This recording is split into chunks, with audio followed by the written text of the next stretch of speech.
Yes, it is.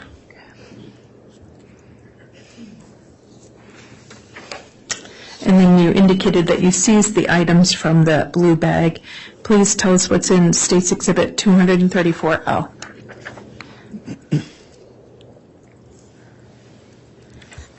There's a couple folders that have a lot of those personal documents, and two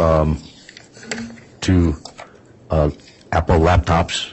There's actually 3 all total in that bag, and then there's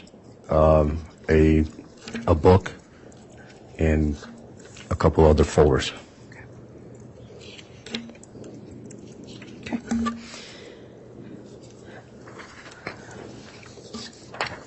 Is State's Exhibit 234M a copy of one of the Apple products that you seized? An image of one of the Apple products you seized? Yes, it was.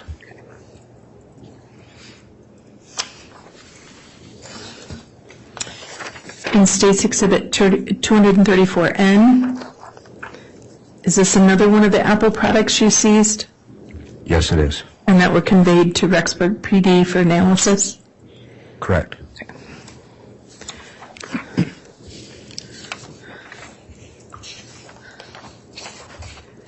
In State's Exhibit 234O, is this one of the other devices you seized? Yes, ma'am. Okay. And what initials are in the back of that device in the otter box? JJ. In the red letters? Those are yes. Okay. And State's Exhibit 234P, what is that? That's the front of that same Apple tablet. Okay, and that Apple tablet with JJ's name on it, that's the front of it? Yes, correct. Okay.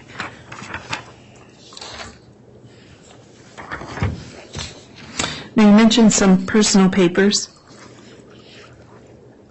Yes. Okay, pour your water. I'm with you. You need a drink? No, go ahead. Okay. Let me show you what's in State's Exhibit 234Q. What are those? Are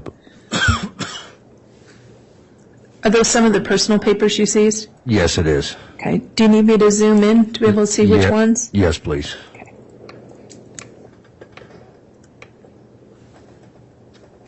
Let's start with the image that's on the left side of the picture. Can you see that? Honestly, no, I cannot read the... Need me to zoom in? You need me to zoom in? Well, when it does, I think it gets blurry, so I can't see that. Okay. Let me do it one more time. Okay. Can you read it? Yes. Okay. What is the document on the left side of the picture? On the left side of the picture, it's State of Arizona Certificate of Death, named in the name of Leland Charles Anthony Vallow. Okay. And so that's a death certificate for Leland or Charles Vallow? Correct. Okay. How many copies did you find of Charles Vallow's death certificate in Lori Vallow's rental? There was roughly 14 or 15 copies. Okay. Excuse me. That's all right.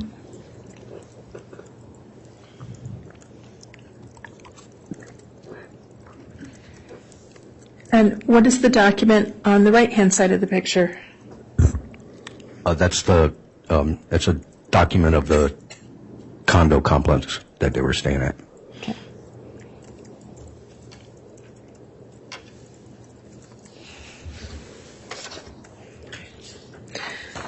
What do we see? What are the papers we see in State's Exhibit 234R?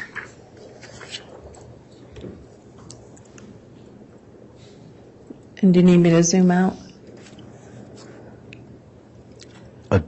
Just a little bit.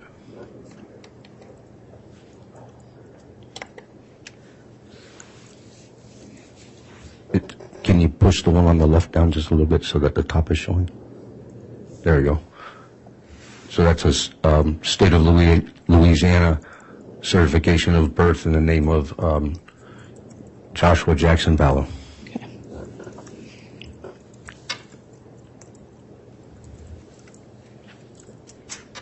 Is there an additional certification of death on the very right-hand side of the picture? Yes, there is. Who is that for? It's issued by the state of Arizona in the name of Leland Charles Anthony Vallow. And that's another one of the copies you found? Yes, ma'am. Okay.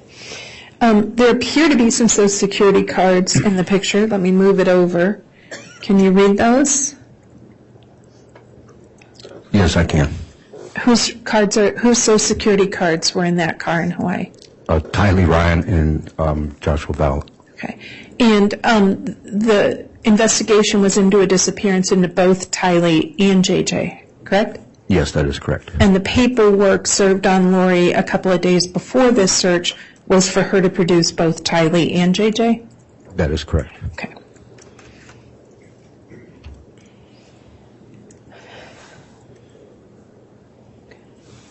Above, in the image, above the Social Security cards for JJ and Tylee, it looks like there's some school paperwork. Yes. Okay. Can you tell us what that says? It's a receipt from the Madison School District in the name of received from Joshua Vallow. Okay. And at the top of the image, if you can read it, what do we see? You may zoom.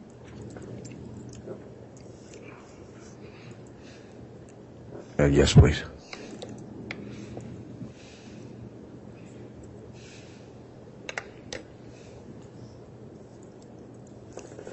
Is it still too blurry? No. Can you read it? Yes. Department of State Health Services Vital Statistics. Okay. I can't really read that last word, but it's in the name of Tylee Ryan. And then there were some items in a bag in the picture. Can you see what those are? Yes. What were those? State of Louisiana certification of birth in the name of Kanan Trahan. Okay.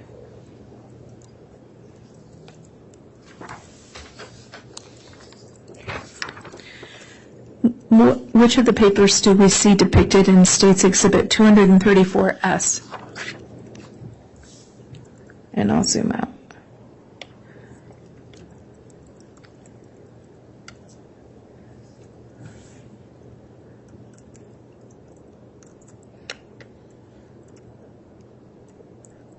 Can you read those? Yes, I can.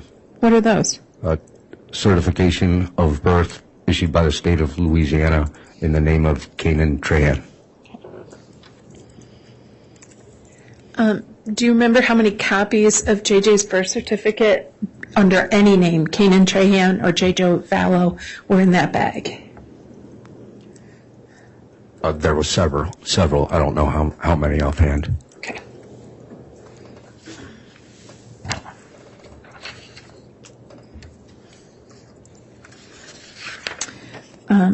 Of the papers from that car, what do we see in State's Exhibit 234T? And I'm going to zoom out unless you need me. Can you read that? Yes. What is that? That's a Blue Sky Property Management Residency and Financials document for a lease agreement in the name of Lori Vallow, Tylee Ryan, and Joshua Vallow. It looks like it's dated 8/26/2019. And at the very top, that address is in Idaho? If you can read it. Yes, Rexburg, Idaho.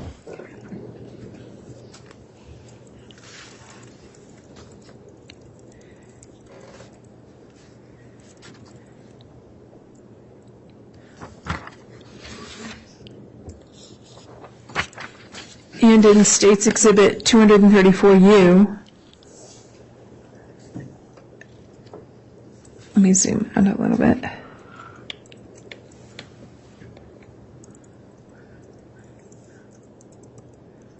What are we looking at here?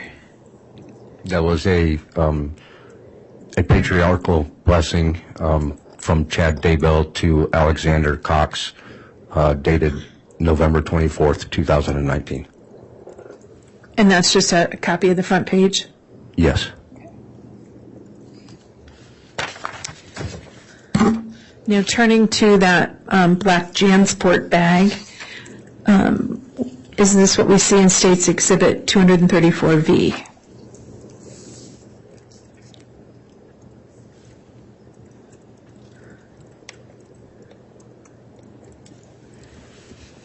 Yes. Okay.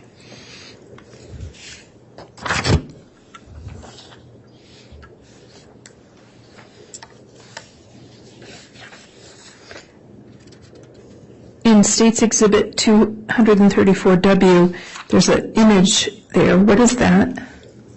It's a plastic bag containing an envelope with U.S. currency Okay. Where did you find that? inside the backpack. Okay.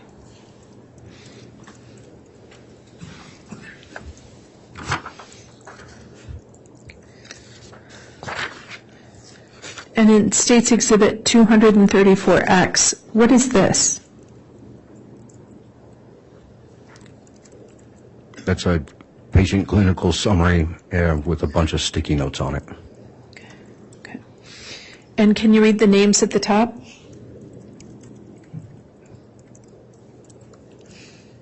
Or do you need me to zoom in? The top of the summary or the sticky notes? I'll ask a better question. The top of the typed paper. I can't read. Excuse me, I can't read the name on that.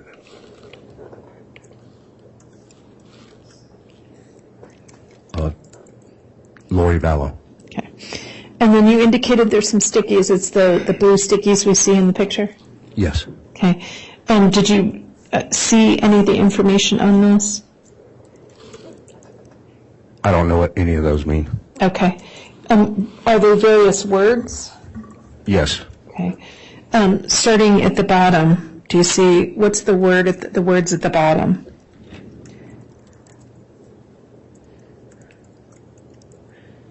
Can you read it? I'm not. I can see it, but I don't know what that word is. If it says gens or. Judge, I think that I'm going to object here. I think that the exhibit speaks for itself. He doesn't know what it is. He doesn't know anything about these specific words on this page. So I think that has lack of foundation for him to be able to testify as to what these things are. Well, the exhibit speaks for itself, so I'll sustain it on those grounds. Okay, for the completeness of the record, can I ask him to read the words he sees without saying what it means? Or I'm not asking him to speculate. Well, the exhibit's admitted. If there are certain words that go towards your direct, you can ask on those. Okay, thank you. The sticky note down here, can you read the words? Objection, leading. Overruled. Thank you, Judge. Can you read the words? I can read Blake and Hilpus. Okay. And then there's a sticky note above that. Does that appear to be the word Brandon? Objection, leading. Sustained. What's the word you see above that? Brandon. Okay. And do you see a word below that? Yes. And if you want to spell it, that's fine. ANGO. Okay. And then there's a sticky note above the name Brandon or the word Brandon. Yes. What is that? Gomad and twice. One written in cursive and one written in regular print, and the word hope. Okay. And then there's sticky notes to the left side. Is that the word Brighton? Objection, leading, Judge. I was just trying to move it forward, Judge. I can ask him. Can you read that word? Yes, Brighton. Okay, thank you. And do you see, if you need to spell it, do you see words below that? ILRON. Okay. And then there's a sticky note down below. Can you read that? I cannot read that one. I can read the one below it. Okay.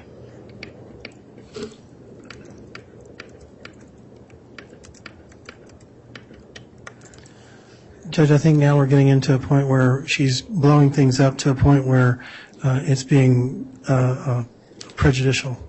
Well, unfortunately, Judge, with the lighting in here, it's hard for him to see. Can I have him handed the hard copy? Yeah, there's also a light on that projector that I think can be used. And I'll overrule that objection. I don't find it's prejudicial to try to. Oh, thank you. Does that help you see it, or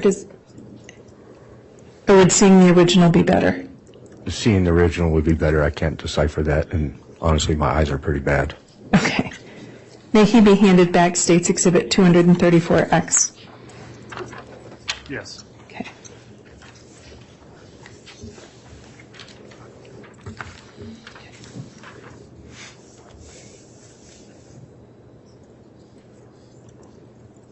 You able to see it? No, I'm sorry. I can only see the bottom one. And the bottom one is? Gladius. Okay. Thank you. May I have that back?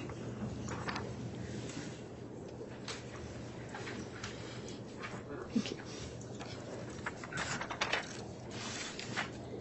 you. And two more. States Exhibits 234Y. What are those? Let me zoom out.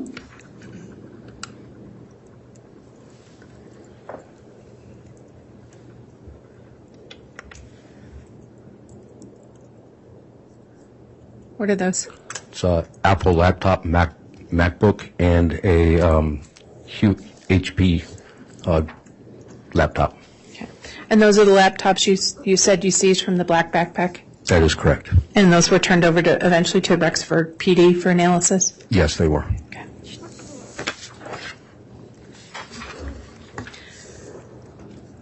And States Exhibit 234Z, do you recognize this? Yes. What is that? It's the backside of the HP laptop.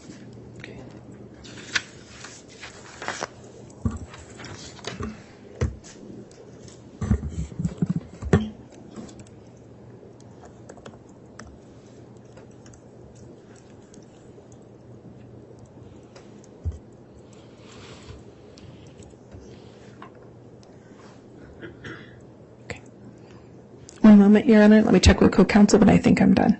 Okay.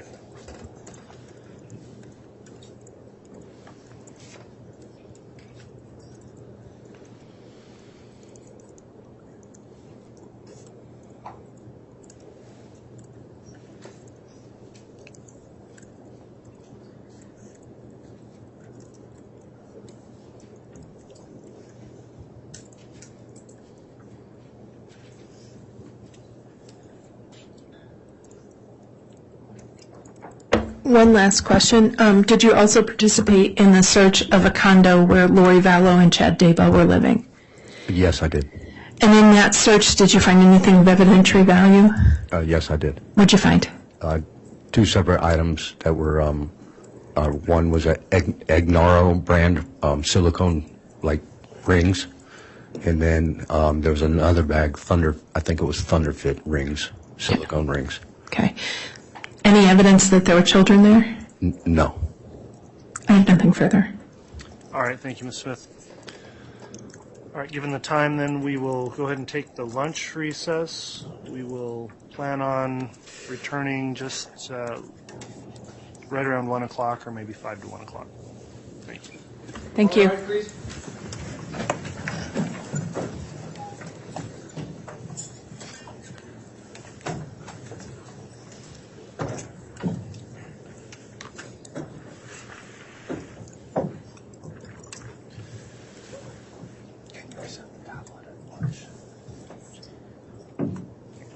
It lost connection for a minute.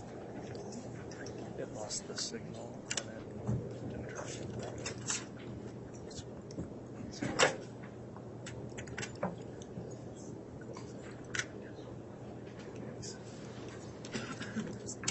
Okay, so we'll be returning at 1 o'clock. Please grab all your property, the chargers, cushions, and all that to go.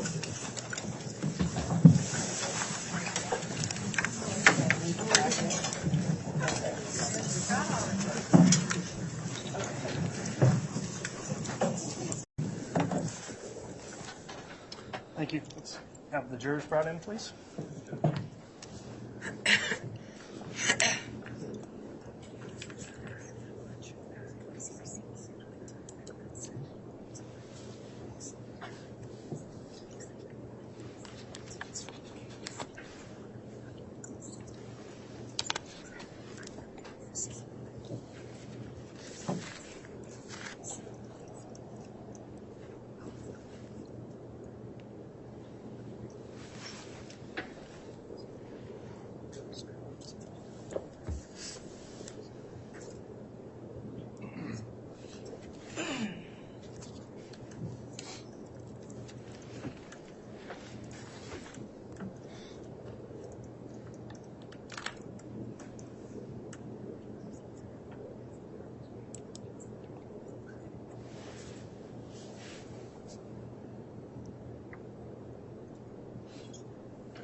All right, please.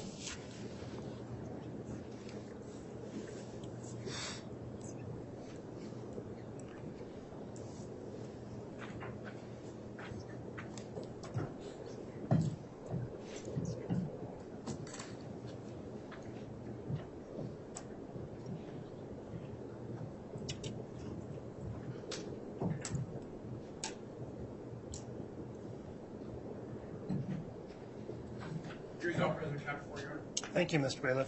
Please be seated.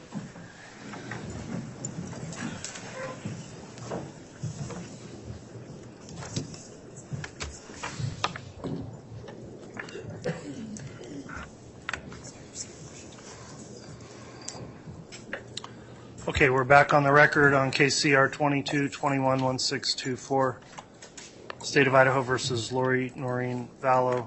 We just took our lunch break. Ladies and gentlemen of the jury, I know that break was longer than anticipated. I've been working with the attorneys to sort through some upcoming issues in the case that needed to be dealt with outside of your presence.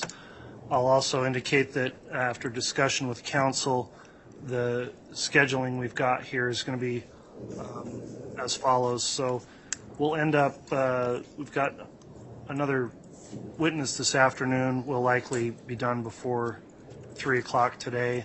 Tomorrow, given the status of where the state's case is with their witnesses and timing of other considerations and an argument we need to take up in the morning as well, we'll have a shortened day tomorrow, and we'll intend to go through evidence tomorrow until about noon.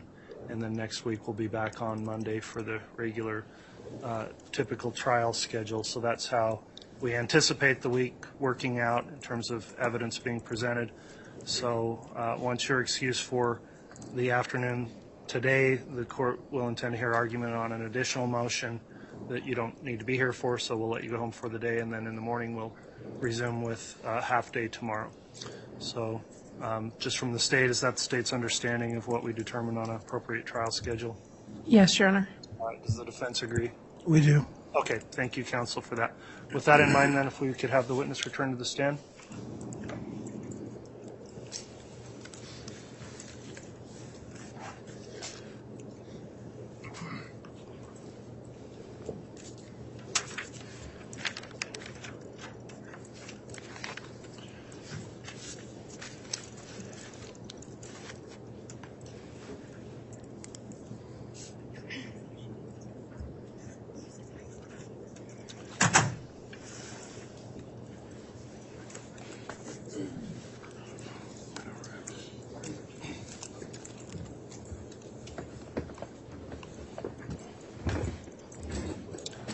Okay, at this point, I believe we're going to commence with cross-examination, and who's going to be doing that? I'll be doing that, Judge. All right, Mr. Thomas, you can go ahead and start your cross.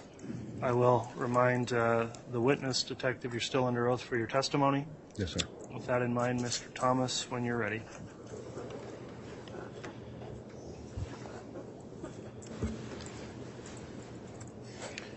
Good afternoon, Detective. Good afternoon, sir. It's Detective, right? Yes, sir. How long have you been a detective? I've been a detective for 7 years. 7 years.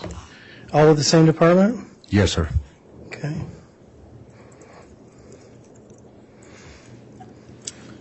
And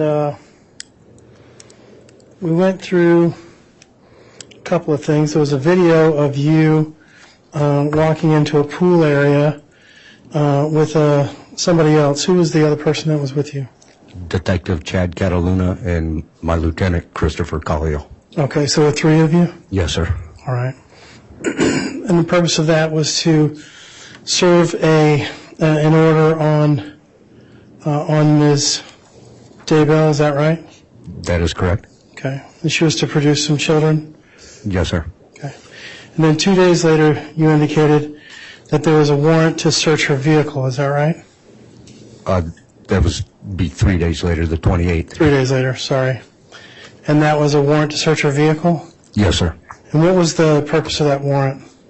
I mean, I know what the purpose was to search the vehicle, but what were you looking for? Any evidence for, I wasn't the one that wrote the warrant, so the person, Detective Cataluna, wrote the warrant, and then he had to do another operation, so he passed that on to me, and I served the warrant. Okay. But what were you looking for? Any evidence for the missing children? Okay. And so when you pulled the people out of the car, I believe you indicated that there was, I want to say, a Robin Ruth bag. Is that right? Yes, sir. Is Robin Ruth, is that some sort of a name brand? I don't know. How did you come up with Robin Ruth? It's on the bag. Oh, okay. All right. And were you the one that was doing the actual search? Was it you and some other people, or just you, or? I did the actual search, and then I had a bag and tagger and a recorder and a photographer. Okay. So a bag and tagger, that's a person that takes the evidence that you collect, puts it in an evidence bag, seals it up, and marks it and tags it as far, putting it on some sort of a inventory? Yes, sir. Okay. And who was that? That would have been Detective Brandy Ledesma. Okay. And some of the things that you found, I'd actually like to take a look at Exhibit 234, if I could. And can I publish that to the jury, Judge? Yes. Parts of it?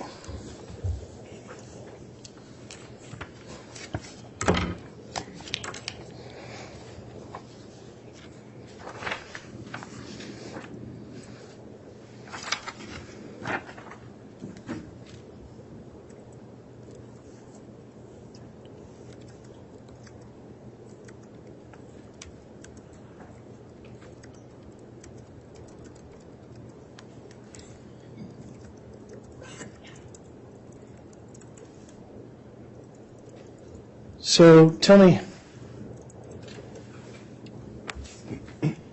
this is Exhibit 234B. Can you tell me what you can see in that photo? Well, I see several things, but mainly the purse. Okay. And did you collect the purse as evidence? I don't recall if I collected the actual bag. Okay. You were looking for evidence of the kids, right?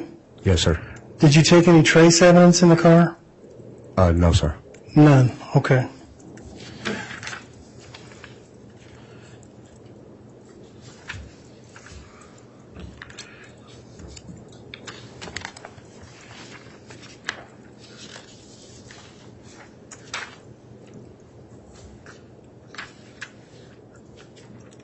I'm now going to show you 234D.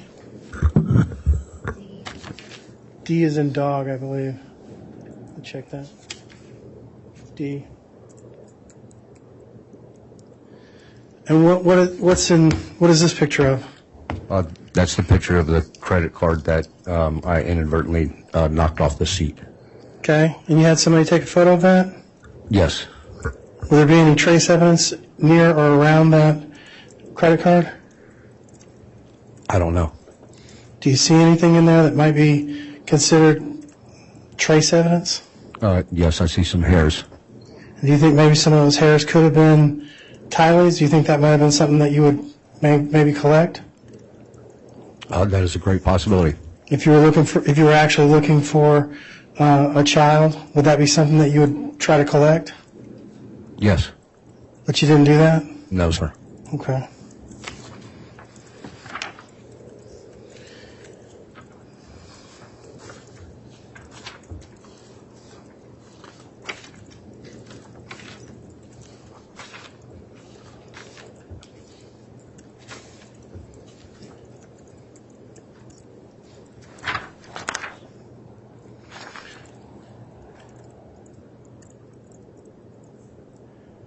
$234K, what is that?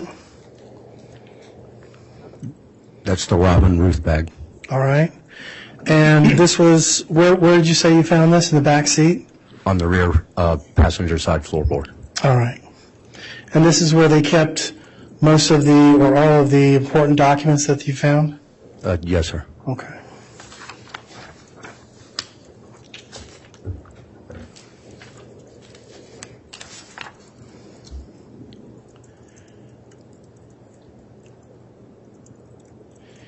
And this is another photograph of the bag, is that right? That is correct. Okay. This is 234L. Those were some of the important documents that you found inside the bag? Yes, sir. Okay. You found a couple of iPads, it looks like. Yes, sir. There was a book, it looks like a religious book. Do you know anything about that book? No, I do not. Okay. And then some other papers and whatnot? Correct. Okay.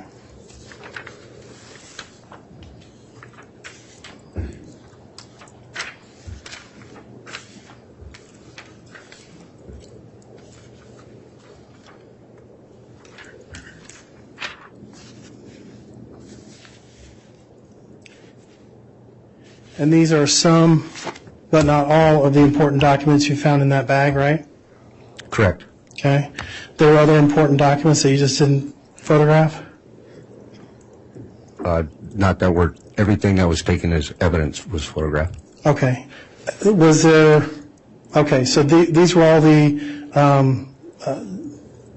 documents, so to speak, that were vital records and those kinds of things. Those were the only ones that you found? No, there's some more. There are more? Yeah. Okay.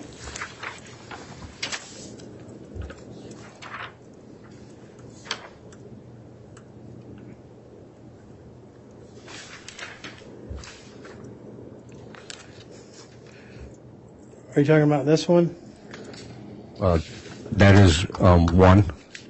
Okay, but that was also included in the other exhibit, right? Certificate of live birth? Or no, you're right. I'm sorry, you're right. That was a different certificate of birth. All right, so this is one of the documents that you said that were also in there? Yes, sir. Okay.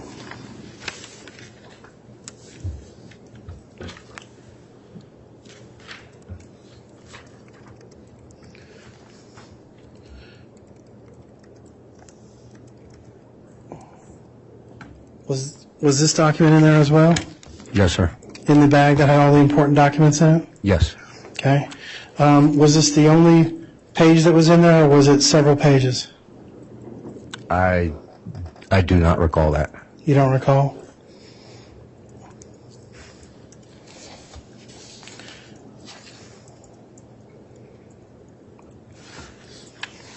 I apologize, counsel, for the record. What picture is that?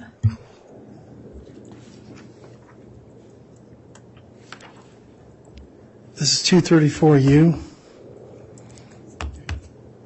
If I can just have a second with counsel, Judge. Yes, you may.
Did you photograph every page of this particular document? I don't recall if there was more pages of that document or not. Okay. But this was a photograph that was taken as far as you know? Yes. And was this...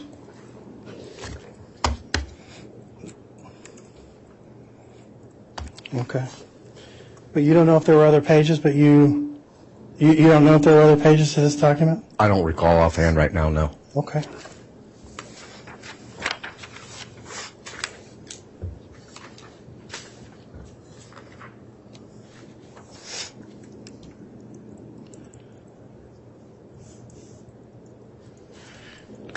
And this is document 234W. You said that was purported to be some cash? Yes, sir. Okay, how much cash was it? It was roughly $5,000. Might have Okay. been a little bit more, in between $5,000 and $5,500. Okay.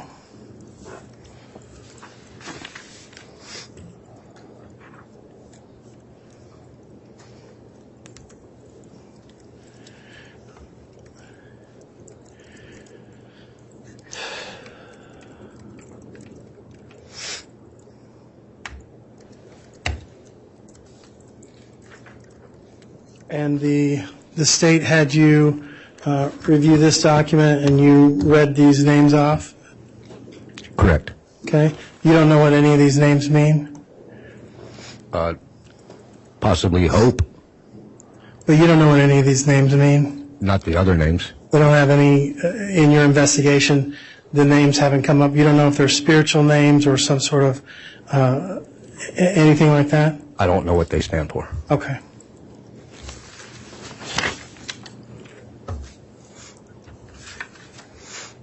What you know is that all those documents came out of that one bag, Correct. and those are very important documents for those people? Can you repeat the question? That those were important documents to the people that own that bag? I suspect. Okay. Okay. We have nothing further, Judge. All right, thank you, Mr. Thomas.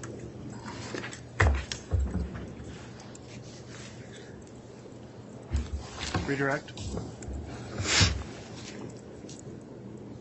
No, sir. Thank you. Very briefly, Your Honor, I apologize. 2 questions being asked. I should have answered you first. Sorry. Oh, that's fine.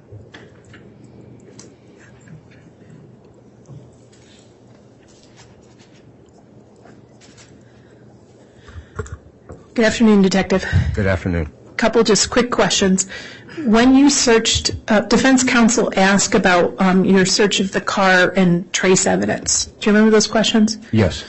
And so in reviewing and executing the search warrants, let's start with the condo. Did you find any evidence that there were children staying in that condo? No, I did not.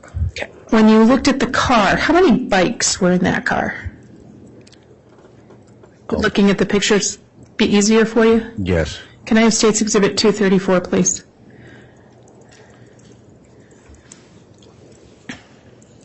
Thank you, sir. Appreciate it.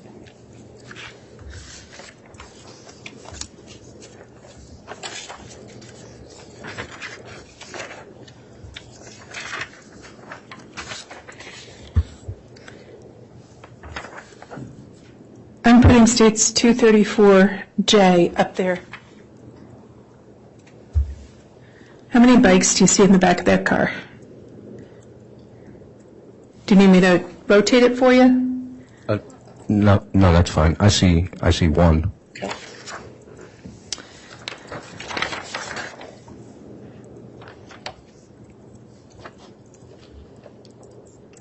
And was that bike spread out into the car, or was it totally in the trunk? It was totally in that cargo area. Okay. And let's take a look at State's Exhibit 234H.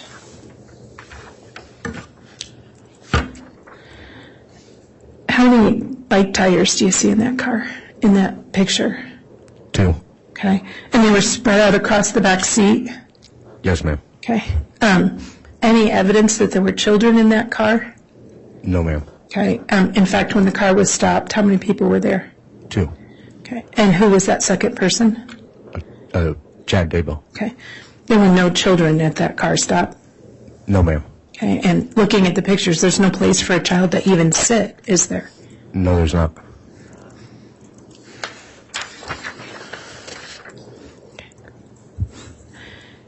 Did you find any evidence at any of the scenes you went to, either by the pool, where you saw Ms. Vallow sunbathing, or in the rental car that the Daybells rented, or at the condo? Did you see any evidence that JJ and Tylee were there? No, I did not. Did you see any evidence that they'd ever been there? No. Thank you. I have nothing further. All right, that'll conclude the testimony of this witness then. May this witness be excused and released from any subpoena. We would ask that he is, Judge. Thank you. No objection. All right, no objection, then you're released, and thank you for your testimony. You're welcome. The bailiff will assist you in exiting the court.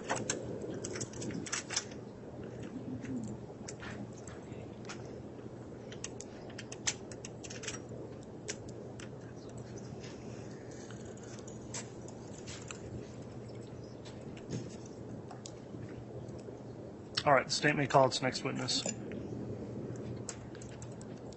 Thank you, Your Honor. The state will call Ryan Pillar, Officer Ryan Pillar.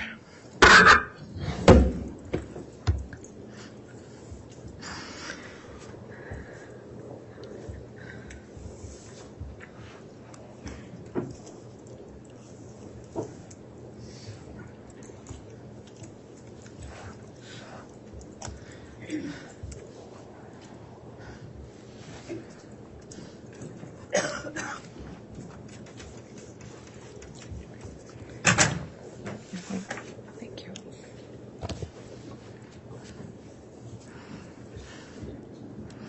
Do solemnly swear or affirm the testimony you're about to give to be the truth, the whole truth, and nothing but the truth to help you God?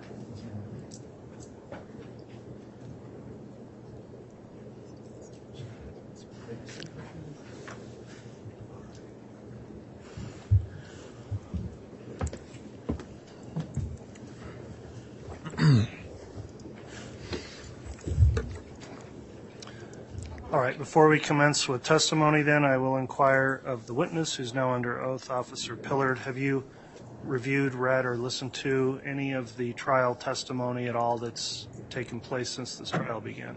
No, sir, I have not. Okay. With that then, you can conduct your direct examination. I would request that the witness talk directly into the microphone, make verbal responses to any questions asked so we keep a clear record, and try to avoid speaking at the same time as any attorney questioning you. Ms. Smith, you can go ahead and inquire on direct. Thank you, Judge. Good afternoon. Good afternoon. Can you please identify yourself to the ladies and gentlemen of the jury and spell your last name? Yes, my name is Ryan Pillar. Last name is spelled P as in Paul, I-L-L-A-R, first name R-Y-A-N. And, sir, how are you employed? I'm employed with the Town of Gilbert Police Department, located in Maricopa County, Arizona. Okay. How long have you been a police officer in Gilbert, Arizona? I was hired in February of 2007, which brings me to a little over 16 years. Your Honor, prior to going forward, I would lodge an objection as to 404B. I know that the court has ruled on that, but to preserve our record on appeal, we'd like to object to him testifying pursuant to 404B. Okay. Ms. Smith, I understand the objection. Is there anything the state would like to add before the court makes a ruling on that? No, Your Honor, the court we took this matter up before the court in advance, and we understand the court's rulings. And this witness will have some evidence that is 404B, but he is also part of a sort of joint law enforcement effort to find the kids. So partially there will be 404B, and partially there will be stuff relevant to this investigation. Okay. The court's considered that objection then for the jurors. We keep using this term 404B, which is just an evidentiary rule, so you don't need to be concerned about the number, simply that you will be instructed on what evidence is to be considered and how, and you've previously been instructed on this type of evidence. You will be again at the time of your deliberations. The court will overrule that objection as it relates to any 404B evidence, noting that in any previous hearing that was decided by the court that this evidence would be admissible for a limited purpose. And with that in mind, and for the reasons I indicated in that February ruling incorporated into this decision, the objection is overruled. And Ms. Smith, you can commence with your direct examination. Thank you. I believe you indicated you were a police officer in Gilbert, and you were there for 16 years. Did I hear that correctly? That is correct. Okay. Can you tell us a little bit about your training and background? Yes, I attended 18 weeks of the Arizona Law Enforcement Academy, followed by another 18 weeks of field training in the field while working as a police officer in Gilbert. I worked on patrol shift, working both day shift, swing shift, and night shift throughout 9 years. In August of 2016, I made a lateral movement from patrol to our Special Victims Unit, which is a detective unit designed to investigate crimes against children and sex crimes.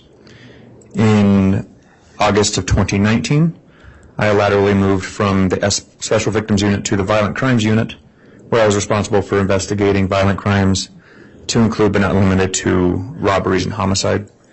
And then in August of 2021, I made a lateral movement back to patrol to pursue some other avenues within the Gilbert Police Department. Can you tell us a little bit about your training that supports your experience as an officer in Gilbert? Yes, through Arizona Police Officer Standards and Training Board, I've attended hundreds of hours of continued training. Some specific training would include a 40-hour forensic interview training. I've attended a 5-day homicide investigation training, a 5-day child crimes and sex crimes related training, and multiple interview and interrogation type training. Also, I have attended some 40-hour course on evidence collection and identification for crime scenes.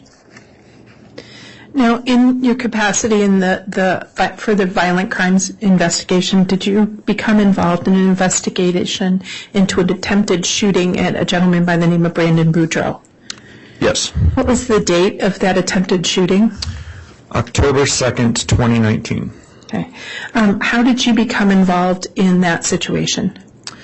I was working as a detective at that time. I was actually in a meeting with fellow detectives, and we were notified of a shooting that occurred in the area of 3875 East Phelps Street in Gilbert. And as the Violent Crimes Detective Unit, we responded to further investigate that scene. What did you find when you got there? Upon arrival, the Phelps Street runs east and west, and the crime scene tape was set up with police vehicles to prevent any type of further contamination. At the address of 3875 East Phelps was a black Tesla with Arizona license plate that ultimately returned to Mr. Brandon Boudreaux.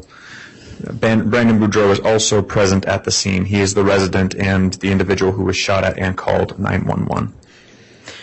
So once you were at the scene, what steps did you take? I was assigned the primary investigator. I then delegated tasks to my fellow detectives to include collecting evidence at the crime scene and canvassing the area, while I tasked myself with interviewing the reporting person / victim, Mr. Brandon Boudreaux. Were you able to interview Brandon Boudreaux? Yes. Was he cooperative? Yes. Okay. What, if any, information did you learn that caused you to take steps, further steps in investigation? So speaking with Brandon, I ascertained what he did that morning. So I learned that morning he left his residence with his 4 children in common with his wife at the time, Melanie Boudreaux. And he took his 4 children, 3 of them to school, and another child, their youngest, to meet with Melanie at another residence in Gilbert. Brandon then met with his friends to go to the gym, and then returned to his residence at 3875 East Phelps in his vehicle. As he drove towards his residence, he observed a gray-colored Jeep Wrangler. I'm going to object to this testimony as being hearsay. These are all things that Mr. Boudreaux apparently said. Well, Your Honor, I apologize. I'll let you. I will sustain that in terms of the specificity of what was stated there by Mr. Boudreaux. Okay. So what information did you learn from Mr. Boudreaux that led you to take any investigative steps? After he returned home, he was shot at, and then we conducted a canvass of the area and spoke with neighbors, collected ring footage, and ultimately confirmed that there was a Jeep that was idling in front of Mr. Boudreaux's residence for approximately 1.5 hours. That Jeep was described by Brandon and by independent witnesses as well as ring footage as a gray-colored Jeep Wrangler with a Texas license plate.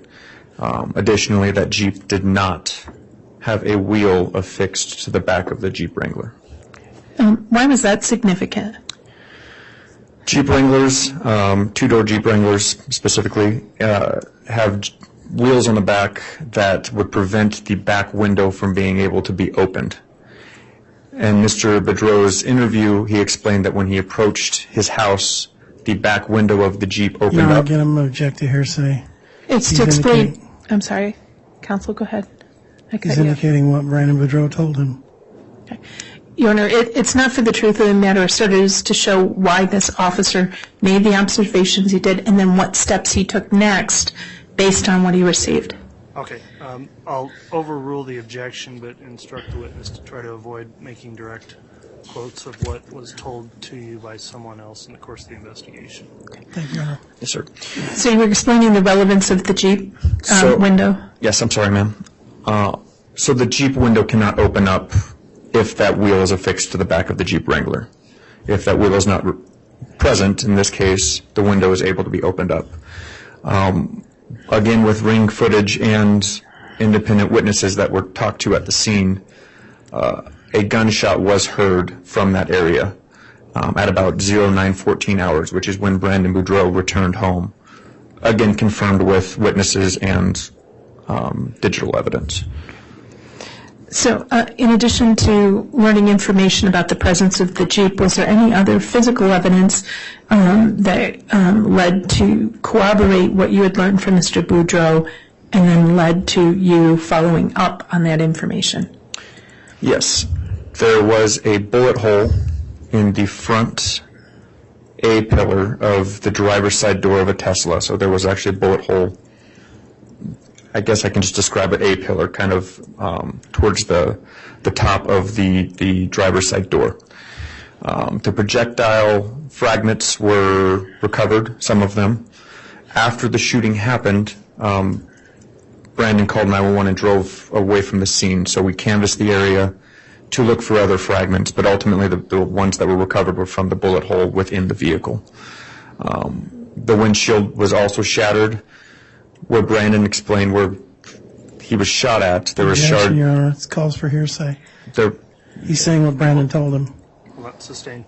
Were there shards of glass in any particular area of note to you?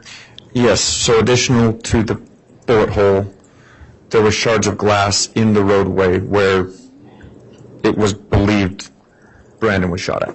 Okay.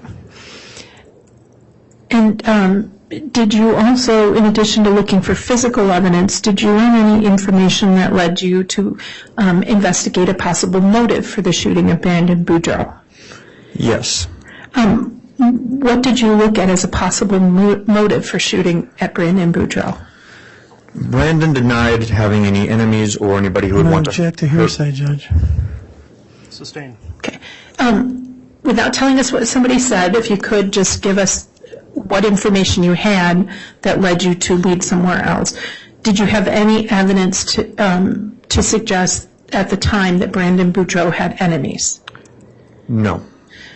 Did you have any evidence that you obtained that indicated possible marital or spousal disputes? Yes. What information did you possess that suggested there was a spousal dispute or marital problems? I learned that Brandon was in the process of a divorce with his wife, Melanie Boudreau, and learned that his aunt, Lori Vallow, had a brother, Alex Cox, who was involved in a homicide in Chandler, Arizona, the death of Charles Vallow. Chandler, Arizona is a sister city to Gilbert. We actually share jurisdictional lines. So when Brandon told me about his marital problems with Melanie, combined with the recent homicide, that furthered our investigation to look into communicating with Chandler police about what they investigated. Were you able to reach anybody at the Chandler Police Department? Yes. And did you learn anything that led you to investigate the possible motive or potential suspects from Chandler Police Department? Yes, it was learned from Chandler detectives that a homicide happened within their jurisdiction in July of 2019, where Charles Vallow was shot and killed by Alex Cox. And present at that scene was Lori Vallow, her 2 children, Tylee Ryan and JJ Vallow. Additionally, with meeting with Chandler PD, we learned of a gray-colored Jeep Wrangler with Texas license plates was present at their crime scene. Did you learn who the suspected primary driver of that vehicle was? The registered owner was Charles Vallow. However, his daughter, Tylee Ryan, was using that vehicle to and from school. So upon learning this information, what steps did you do to follow up on the shooting of Brandon Boudreaux? So upon learning this information, this Jeep became a primary piece of evidence for our shooting. So we checked LPR hits. LPR is an acronym for license plate reader. And did that check of the license plate reader system yield any results? Yes, it did.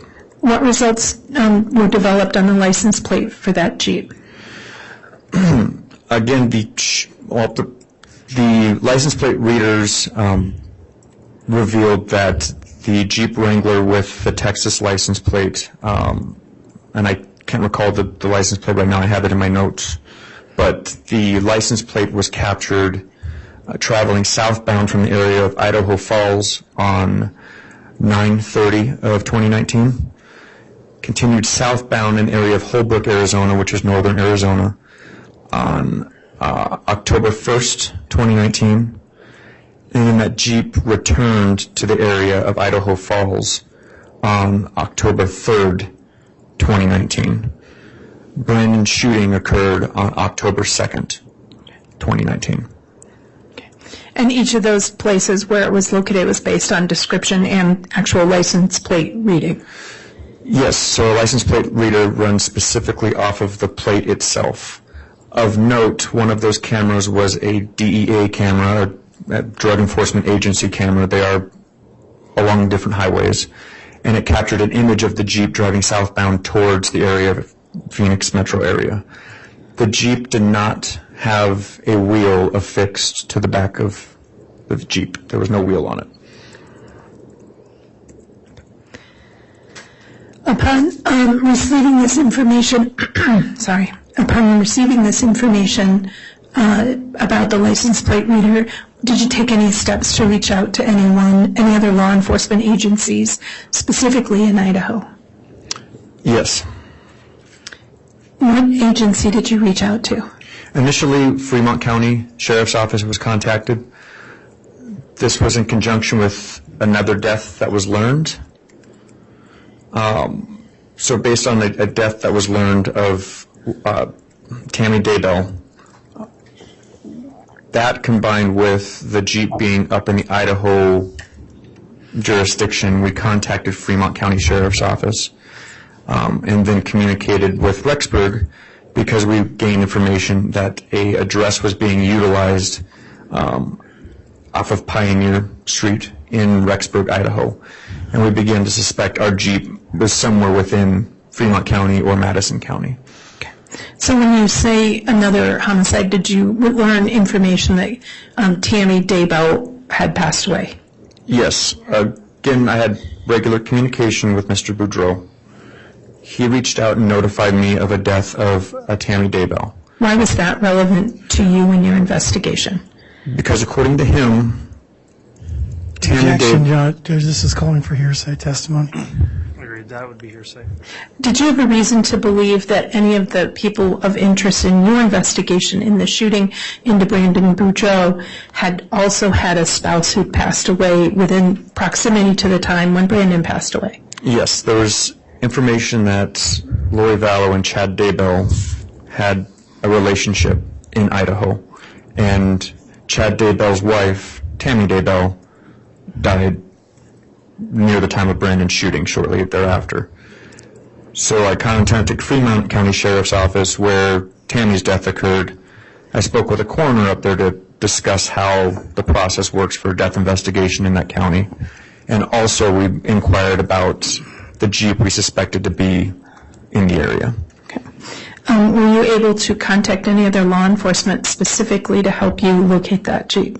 Yes, we made contact with the Rexburg Police Department, and communication began directly with Detective Hermosillo. Okay. And when you say communication, specifically about what?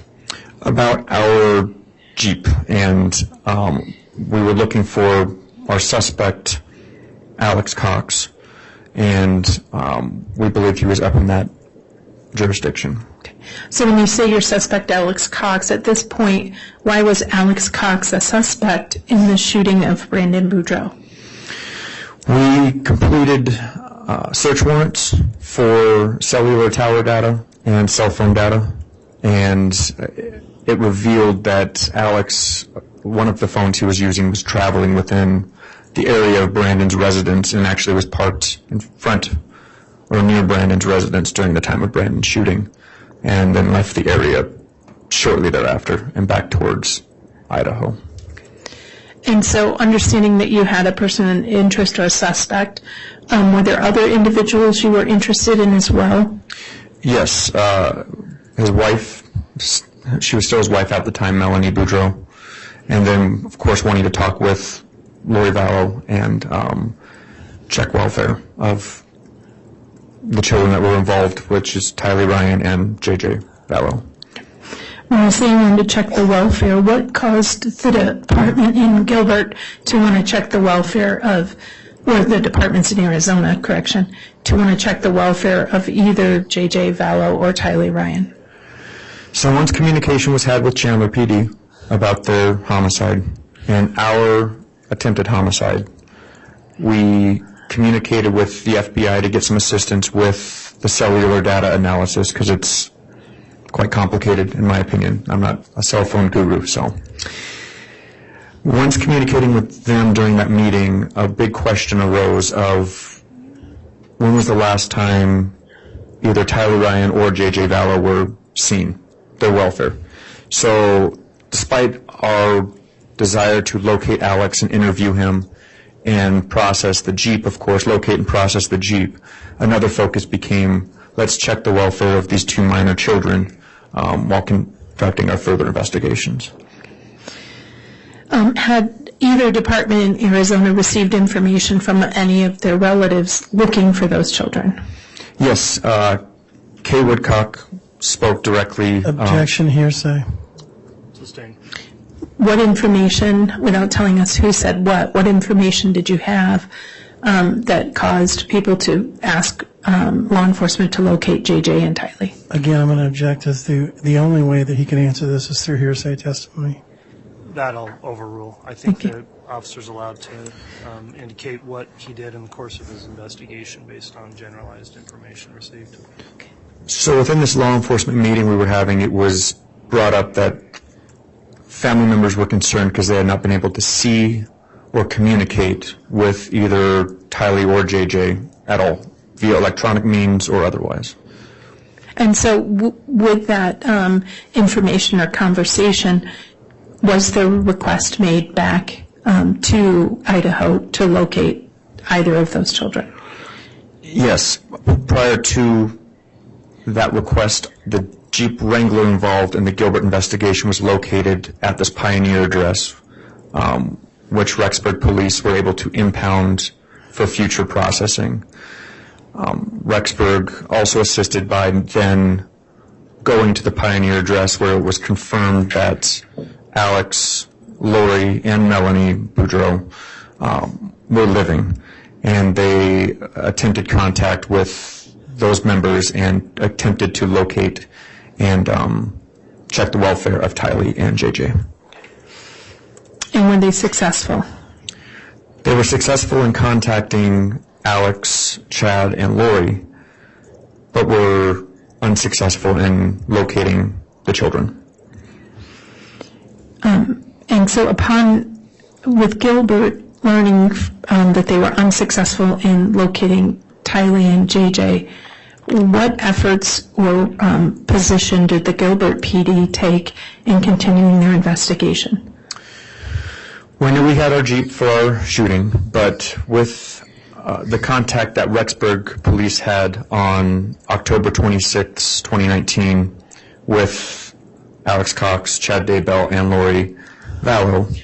I apologize, maybe I misheard you. Was it October or November of 20? I'm sorry, November 26. I apologize. It was November 26 when this contact was made. It was relayed back to Gilbert police that it was told to them that JJ Vallow was in the custody of Melanie Gibb. Melanie Gibb was a close friend to Lori Vallow. Melanie Gibb additionally lived in Gilbert, Arizona. So the Gilbert Police Department, myself and a partner detective of mine, went to two respective residences where Melanie Gibb lived, and she was not at either location. Telephonic contact was attempted with Miss Gibb and unsuccessful. However, messages were left for her to return a call from myself. It was, I want to say, approximately 8 p.m. or 9 p.m. that evening where I received a call from Melanie Gibb. Objection. It's going to be hearsay, whatever he's going to say next. Sustained. Okay. So did you learn information from Melanie Gibb that caused you to be concerned for the whereabouts of J.J. Vallow or Tylee Ryan? And I'm going to object as to the only way that he can answer this is through hearsay testimony. Yeah, that's not being offered for the truth of it. It's for the furtherance of the investigation. So on that, the objection on hearsay is overruled. Thank you. You can answer if you remember the question. Can you please repeat the question? Sure. Did you learn information from your conversation with Melanie Gibb that caused you to be concerned for the whereabouts of J.J. Vallow or Tylee Ryan? Yes, I did. She told me she didn't have. Objection. It's hearsay. He just said she told me. Well, as to direct quotes, again, yeah, that would be sustained as hearsay, what anybody's directly quoted as having said to you. So, Ms. Smith, ask another question, please. Did you learn information without saying what someone said? Did you learn information that caused you to be concerned for the whereabouts of J.J. Vallow or Tylee Ryan? Yes, I did. Okay. Did you continue to look for J.J. Vallow or Tylee Ryan in Arizona? Yes. Okay. Where did you look in Arizona? So we set up poll cams at Melanie Gibb's residence because, again, we couldn't contact her and she was not in the state of Arizona during my conversation with her. So we set up poll cams, which are cameras that monitor 24/7 a specific location. We then began making contact with known family members and friends to both Lori and then friends that would have been in high school with Tylee at a point in time, as well as where JJ previously went to school. Did those contacts yield any results in locating JJ or Tylee? No, they did not. Okay. Did you also communicate with any other law enforcement officers about that there's no evidence of JJ or Tylee in Arizona? Yes. And did you communicate that with Rexburg and Fremont? Yes, we had regular telephonic meetings since we were all a little spread out to compare notes of where we were at in our investigations, and nobody had located any evidence of the children. Okay. And this was in November and December of 2019? November 26th was the contact with Melanie Gibb, and then November 27th of 2019 is when Rexburg continued their investigation at the Pioneer address. Okay. And so despite the efforts in Arizona to put up a poll cam and to reach out to family members and to reach out to school members, did you have any evidence that J.J. Vallow or Tylee were in Arizona? None, and that includes speaking with her brother, Colby Ryan. Okay. And did anything about what Melanie Gibb cause you to call another law enforcement? What Melanie Gibb said to you caused you to call another law enforcement office? What Melanie Gibb told me? Yes. Yes, I communicated with Rexburg Police Department again about what she told me, yes. Okay. Why did you talk to Rexburg again about after your conversation with Melanie Gibb? Because it was believed Melanie had custody of JJ. Okay, and did you have any evidence from Melanie or anyone else that that was true? No. Okay, and so then did you communicate back to Rexburg about the possibility that JJ would be back in Idaho? Yes. Okay, why? Because all evidence we had at this point with the Gilbert Police Department and Chandler Police Department is JJ Vallow was not in Arizona. Okay. Now, did you continue your investigation into the shooting at Brandon Boudreaux? Yes, ma'am. How did that investigation continue? We continued, again, we processed the rest of the vehicle for any type of physical evidence, Brandon's specific vehicle. Then, with regard to the Jeep in Idaho, myself, a crime scene technician, and a infotainment specialist, which is somebody who knows how to study computers and vehicles. The three of us flew up to Rexburg, Idaho, where I met with detectives in Rexburg, and we processed the Jeep that was in the police property building. That process included photographs, collection of biological evidence, and collection of GSR evidence. GSR is an acronym for gunshot residue evidence. Okay, so, and what were the results of the GSR? The GSR evidence was collected at the rear of the vehicle, near the back window and within the vehicle, and the GSR results tested positive for evidence of a discharge of a firearm. Okay, the chemicals that could be there were present in the back of that Jeep? That is correct. Okay, it's not a definitive ruling, but at least the chemicals were there. Correct. All right. Now, I just want to be clear, because then it may be the way I ask the questions. What date was it you did the search for of the Jeep? The search of the Jeep, I would have to look at my notes, Okay. if I may. Did you have notes and bring them with you today? I made notes with dates because there was a lot of dates involved in this. May he be handed his notes after defense counsel looks at them? Yes. Thanks.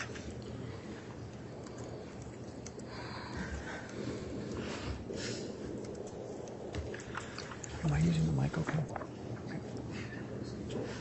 I don't want to be too...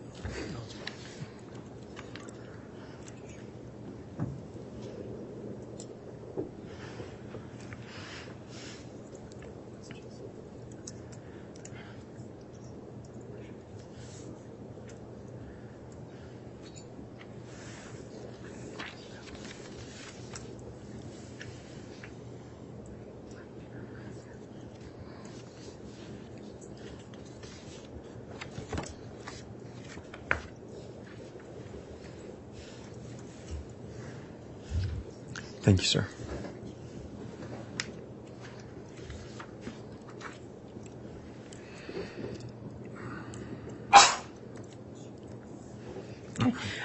And the rules are you need to flip it over. So, okay, are you done refreshing recollection? Yes. Okay, that's all right. We just follow the rules. I got you. All right.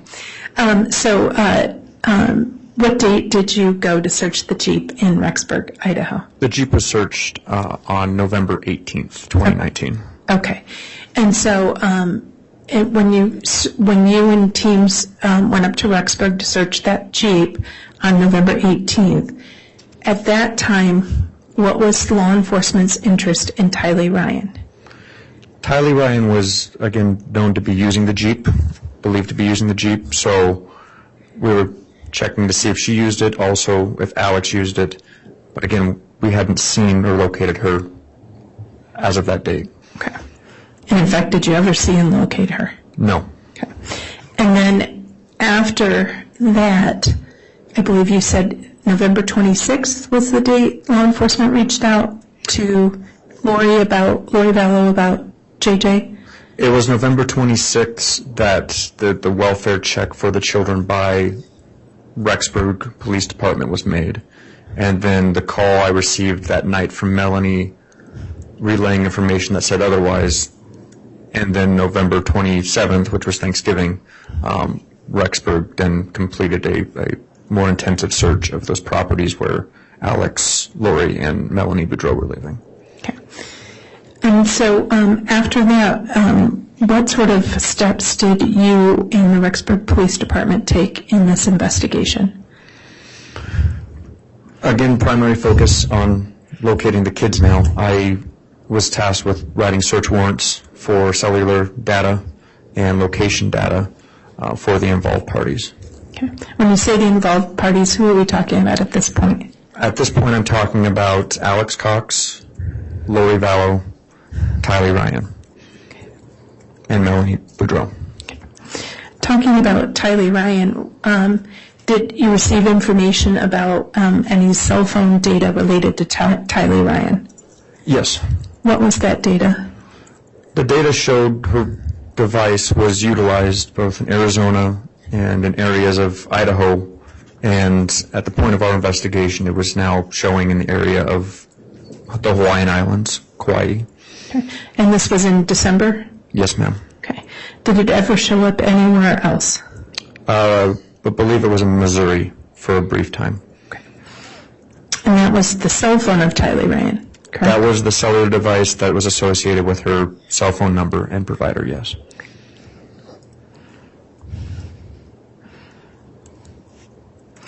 And subsequent or sort of contemporaneous, because all these things are kind of happening at the same time, right? Yes, ma'am. Okay.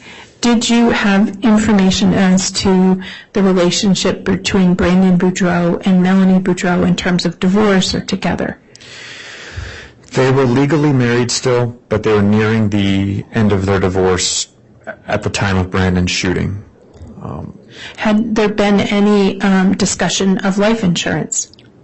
Brandon and Melanie had a life insurance policy that required each of them to sign in order to modify or null and void the life insurance policy. At my time in contact with Brandon, that policy was still valid, and if Brandon were to die, Melanie would get $200,000 or more. And did you have any information about how much Melanie had received as a part of their divorce settlement from Brandon Boudreau? Relevancy. Motive, Your Honor. Relevancy. Sustained. Your Honor, may I be heard? I've made a ruling on that, Ms. Smith. Okay. Was there, without the amount, was there a payout from Brandon Boudreau to Melanie Boudreau as a part of their divorce proceedings? Yes, ma'am. Okay. And did you have any evidence to suggest that cash had exchanged hands between any of these people of interest? Objection. Relevancy. It's part of a conspiracy, Your Honor. That I'll overrule. Thank you. Did you have any evidence that cash had been exchanged between any of these parties involved? I'm going to Yes. object unclear as to who these parties are. Yeah, that was vague. Okay, when we say the parties, the people you have identified looking for the cell phones for, Melanie Boudreau, Chad Daybell, Lori Vallow, Tylee Ryan. Did I miss anybody? Alex Cox. Alex Cox. Okay. These 5 parties, and as part of your investigation, monetary gain is often a motive for homicide, right? That is correct. Okay. So looking at cash amounts and cashes exchanged between people or how much money somebody stands to benefit for a homicide is an important factor for an investigator to look at, right? Yes, ma'am. Did you receive evidence that any of these 5 people had exchanged money or cash? Yes. What information did you have? There were Venmo exchanges that were made, and there were also substantial amounts of money that were exchanged that were referenced in text messages with each other. Okay.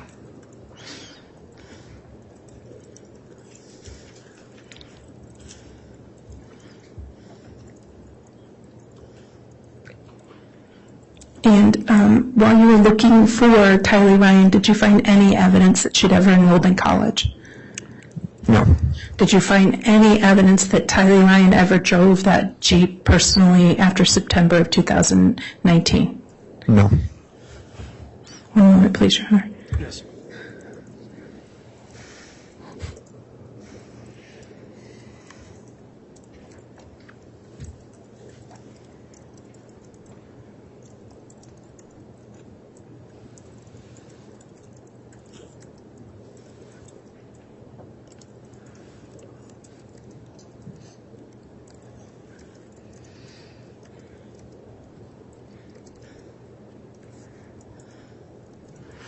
Thank you. I appreciate it, officer. That's all, Judge. All right. Thank you, Ms. Smith. Any cross?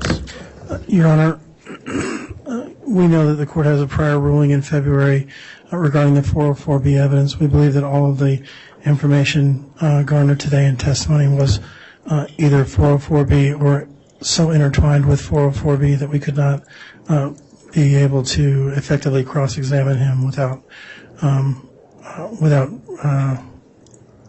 losing our right to this 404B on appeal. So we're not going to have any questions. Okay. I understand, Mr. Thomas, then, so there won't be any cross-examination. Then that would conclude the testimony of Officer Pillard. Can he be released from any subpoena? We would ask that he is. Any objection? No, Your Honor. Okay, that'll conclude your testimony. Thank you for appearing. The bailiffs will assist you out of the courtroom. Thank you, Judge. Thank you, jury.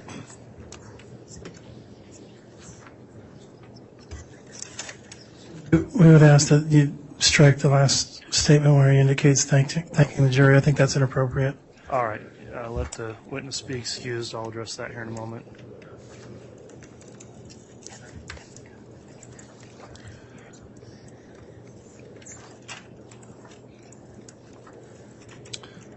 All right, in regards to that last comment, it's maybe something that happens in Arizona, not typical in Idaho, that a witness would address the jury. So to the extent that was any attempt to influence in any way anything besides what was simply testified to, I'll sustain the objection and ask the jurors to please disregard that, even though it was seemed to be a benign comment, but I understand the purpose of the objection. So, Thank you, Your Honor. in addition, with that testimony having concluded, I will again provide the jury with an instruction that's been previously provided and will also be provided in your closing instructions in relating to these acts and allegations alleged to have taken place in Arizona. That is evidence that has been introduced for the purpose of showing the defendant has possibly committed acts other than for which she is on trial. Such evidence, if believed, is not to be considered by you to prove the defendant's character in this case, or that the defendant has a disposition to commit crimes. That evidence may be considered by you only for the limited purpose of proving the defendant's motive, opportunity, intent, plan, or absence of mistake or accident. So that's the instruction as it relates to the limiting nature of that evidence that was just entered into by the state. All right, I believe at this point the state intends to not call another witness until tomorrow. Is that correct? Yes, Judge. The next witness is fairly lengthy, and understanding that we had to end early today for other matters, the state would request that we start that lengthy witness tomorrow morning. All right, thank you, counsel. We'll go ahead and have the jurors excused for the day then. We'll take a 15-minute recess or so, then we come back on the record for additional argument on an evidentiary matter in this case. So before you leave, let me just give you the daily admonishment. Please continue to abide by that. Don't discuss the case with anyone. Don't discuss it amongst yourselves. Please don't do anything to look the case up, or if you see it in the media, don't follow it at all. Don't do anything that would impair your ability to continue to render your fair and impartial service based only on evidence that's presented here in the courtroom. So we appreciate you adhering to that every day, the court and the parties both. With that in mind, you're excused for the day, and we'll see you tomorrow morning at 8:30. All right, please.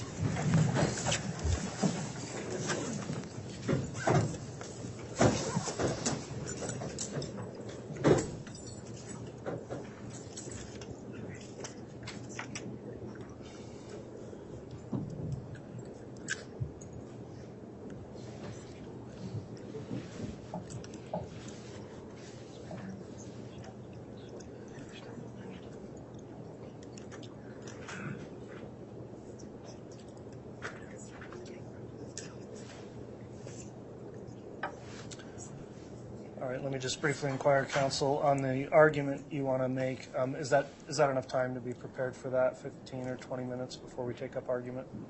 Yes, sir. Okay, and were you able to provide a courtesy copy of that proposed exhibit to the court? I was not yet. I'm sorry. I was in witness. I will forward it. Okay, if you could please email a courtesy copy to my staff, please. Yes, sir. Thank you. Thanks. Okay, folks, we'll be back in.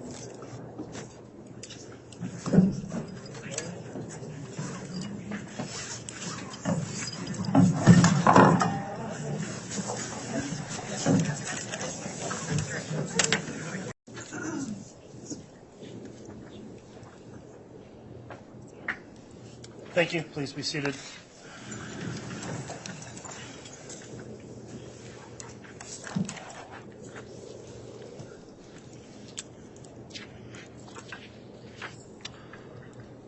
Okay, we're back on the record on case CR 22-21-1624, State of Idaho versus Lori Vallow.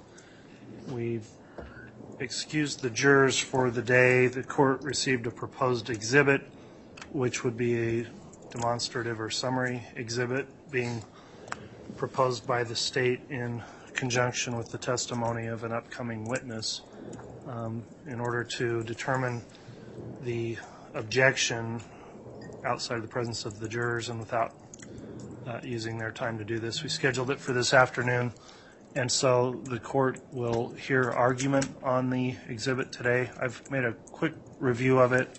I intend to take up argument on it and then make a ruling, most likely just as we get started in the morning, unless I think there's any kind of a ruling that would assist the parties that could be made this afternoon. So Mr. Archibald has raised is going to raise an objection, I'm advised. I'd like first for the state to just indicate that in fact the exhibit intends to be offered and who the witness would be that would offer the exhibit and a description of the exhibit, and then I'll go to Mr. Archibald's objection. Thank you, Your Honor. It's an exhibit from Douglas Hart. He was the former special agent who ran criminal investigations for several counties in southern Idaho and supervised the agents who do criminal investigations both out of Boise and the Pocatello offices. The agents in the Pocatello office reported to him. He, as the supervisor, had to sign off on every report through every federal officer through the FBI. Just to clarify, he's an FBI agent? He is an FBI agent, special agent. Thank you.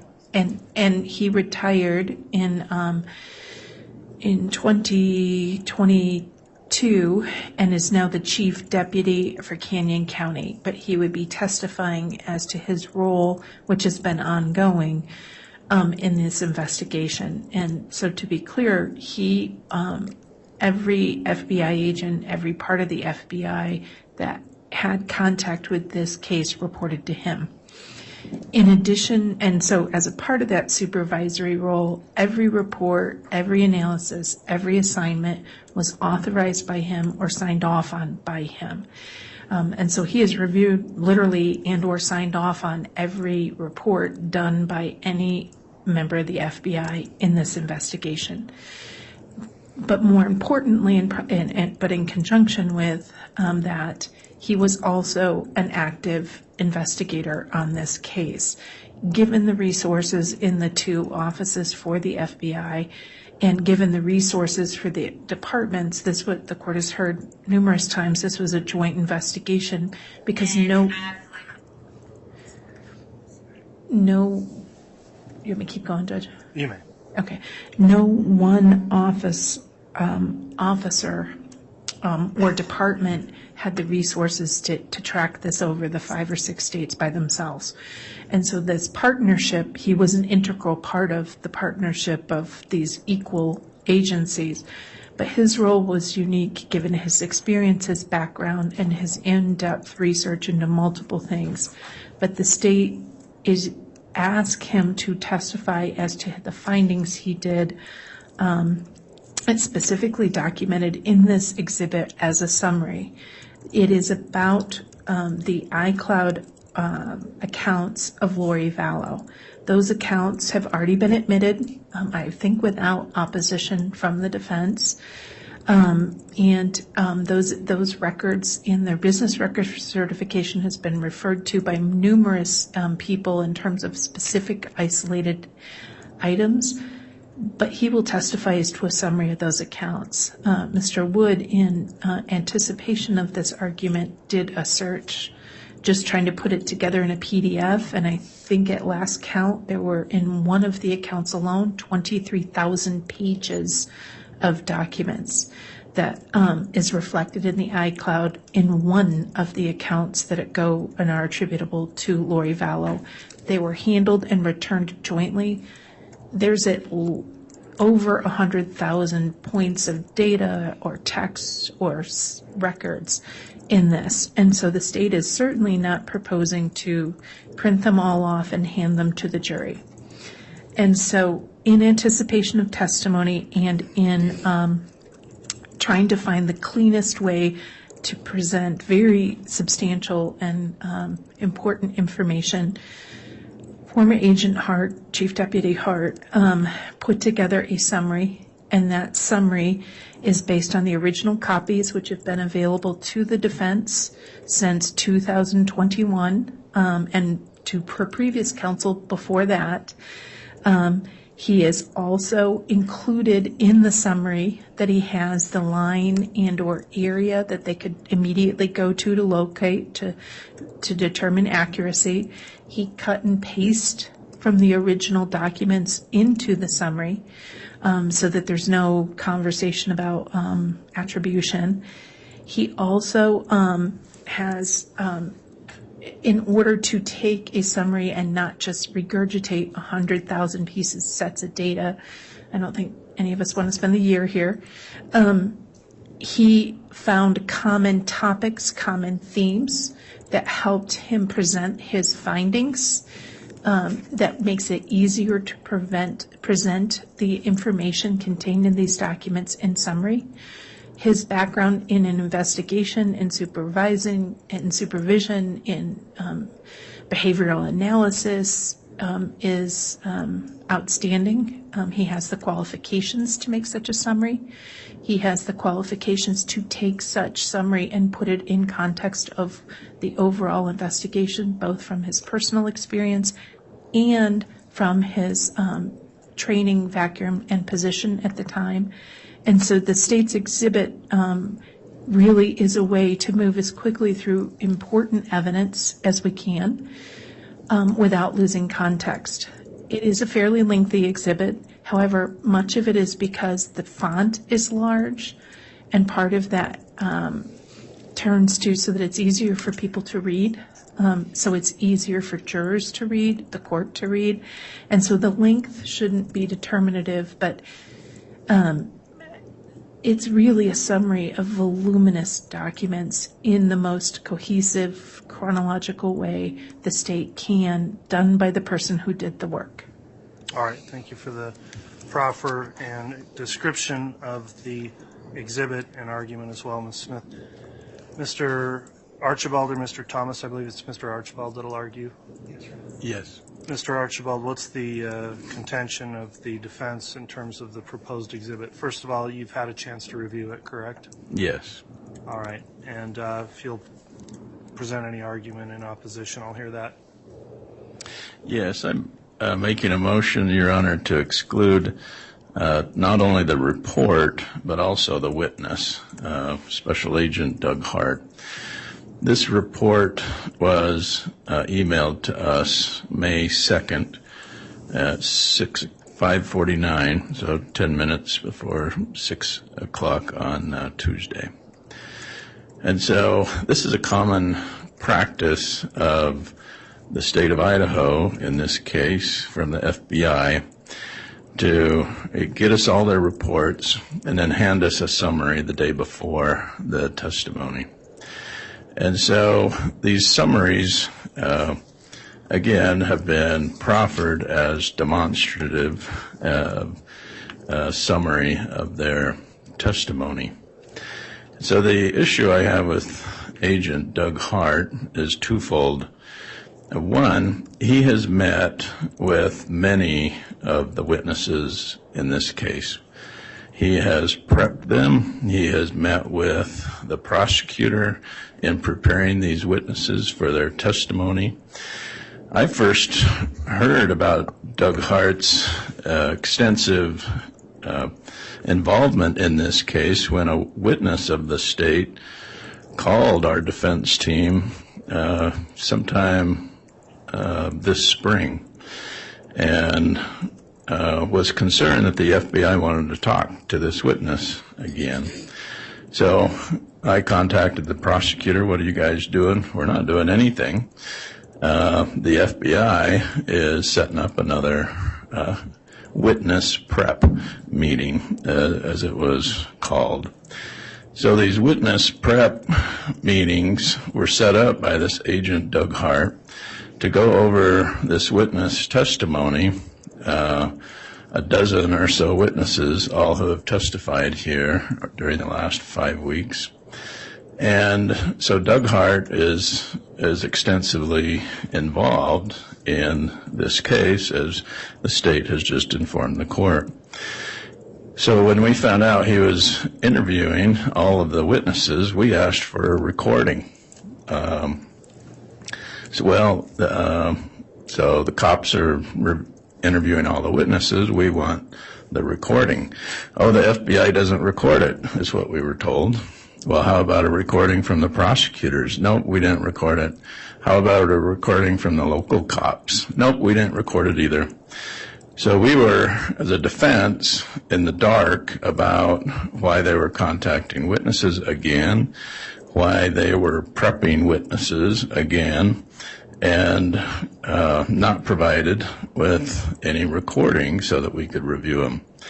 So maybe this is standard practice for the FBI. Maybe this is what they do. But I don't think we do this in the Idaho courts. I think if anyone was talking to a potential witness, it would be their lead investigator, Detective Hermosillo. Detective Hermosillo has sat here the whole time. He's an authorized agent of the state, but Special Agent Doug Hart is not. He's not a designee of the state, but he's sitting in on all these witness interviews. And so now they want to put him on the stand to testify. So number one, that violates our exclusionary rule. He has done exactly what we don't want witnesses to do, and that is talk to all the other witnesses. Number two, this report that he's generated that we just received contains argument. It contains the state's theory of the case. It's not his investigation of these 100,000 points of data. As the court can now see in this 160-page report, it contains argument on every page.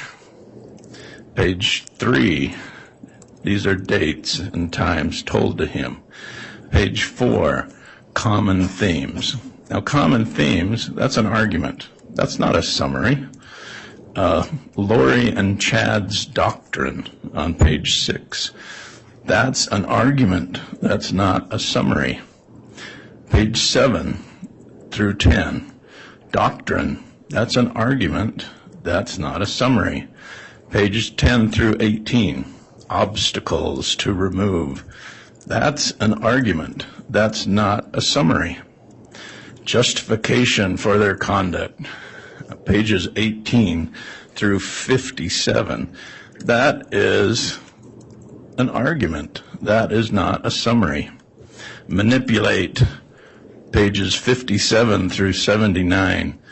That is an argument. As we just heard a witness today say, oh, that was manipulation. Oh, isn't that convenient that the FBI agent who he met with a day or so ago has that in his report, the FBI agent, pages 79 plus. Manipulation is what FBI agent Doug Hart has on every page in his, not every page, but from page 79 on. He refers to manipulation, and that's argument. That is not a summary. Removing obstacles, that's an argument. That's not a summary.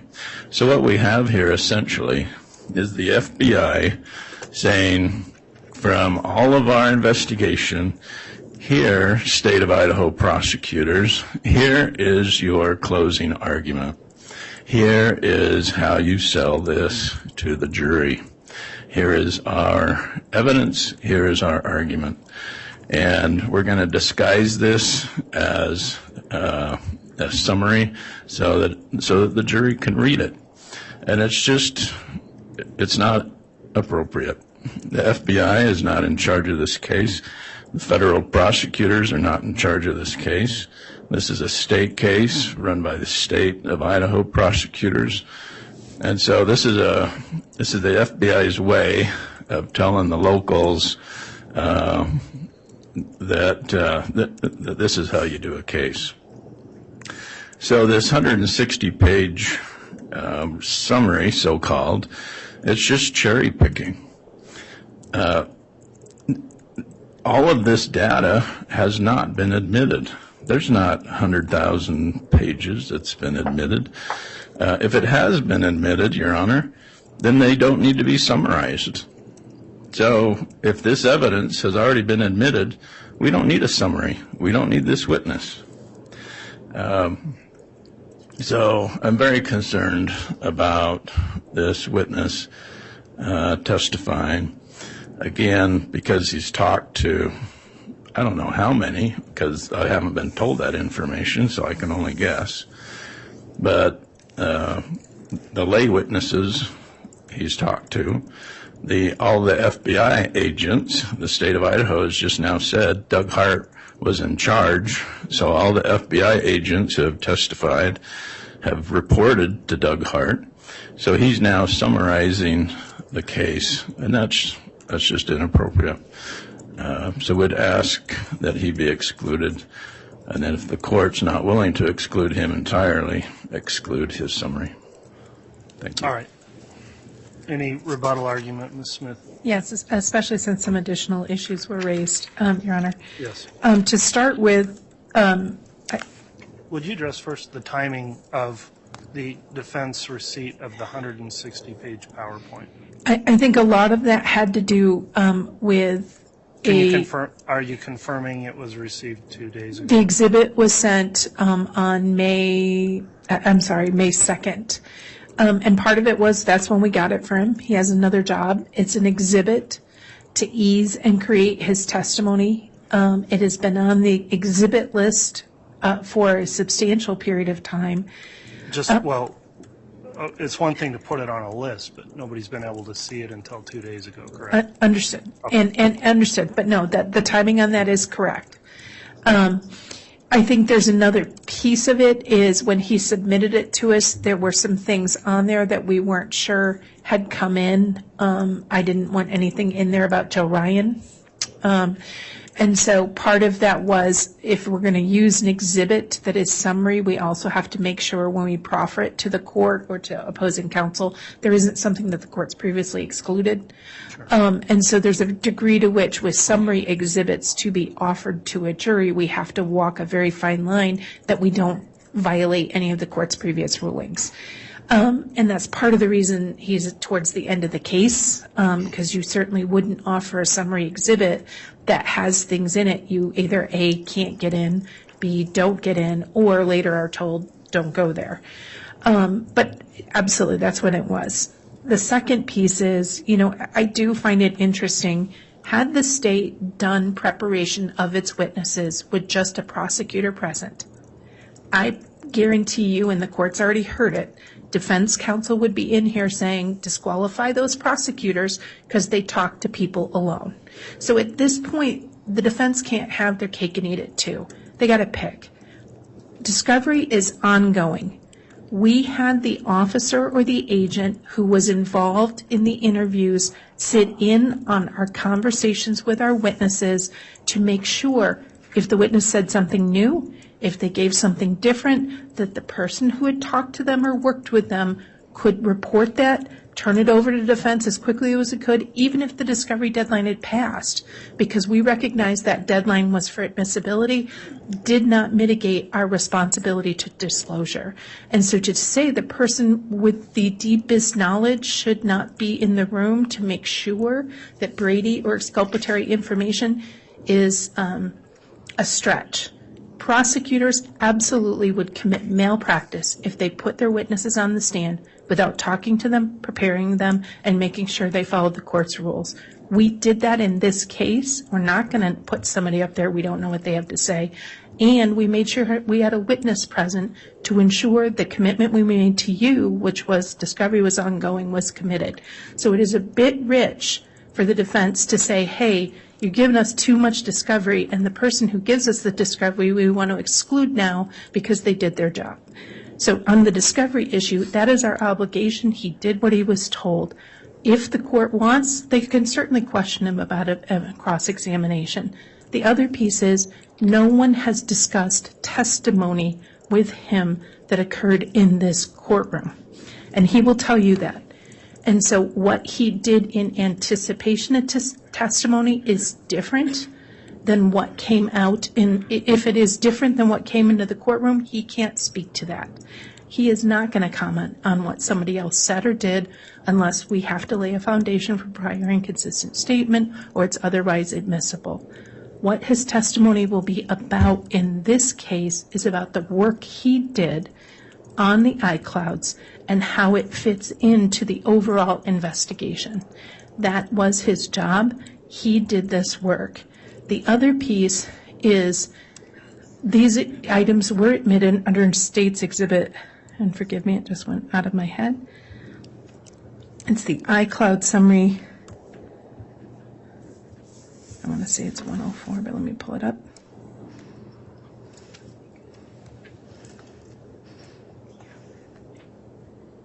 The Apple Certified Business Records for Lori for Style, the Apple Certified Business Records for Lolly Time. It was Exhibit 29. It came in probably day 3 of the case. Multiple witnesses have referred to those documents. The original and the entire content, all 100,000 data sets plus the individual pages, which total over 24,000 pages of documents, have been available to the defense. We certainly could throw them on a disk and give them to the juror, but that would be really burdensome. So what former agent, Special Agent Hart did was to be able to accurately convey his testimony, was create an exhibit to aid himself in explaining his findings to the jury and to aid the jury in understanding the evidence they've been giving them. That's part and parcel of a summary exhibit under Idaho Rule 1006. The other piece of it is to just throw things up there without context does not make sense. Those are common themes and ideas he found. The fact that it could also be used in closing argument just shows the validity of the evidence and the investigative conclusion. Investigators follow leads. They follow the evidence where it gives them. That evidence gives them themes and ideas, and they present that to the state. This document is a direct example of what law enforcement does, and it summarizes in a usable way for this jury voluminous records that he has personal knowledge and information related to that. It is a way to take what is a vast amount of information and give it to this jury and to the court in a manageable setting. The discovery in this case is extensive for all the parties, and the court's seen that. We cannot ask this jury to sift through 100,000 records without some frame of reference, without some theme, and expect them to come up with a good result. And this solution is the best solution that the agent and the state could come up with. All right. I've heard argument on the motion. I'm prepared to make a ruling at this time, having considered the argument. I will note I did briefly scroll through the proposed exhibit, and one thing I'm not entirely sure we got on the record is whether or not it's been previously marked or labeled with a number, so we can correspond in the record what I'm referring to and what you've been referring to. Is it a state's proposed exhibit number?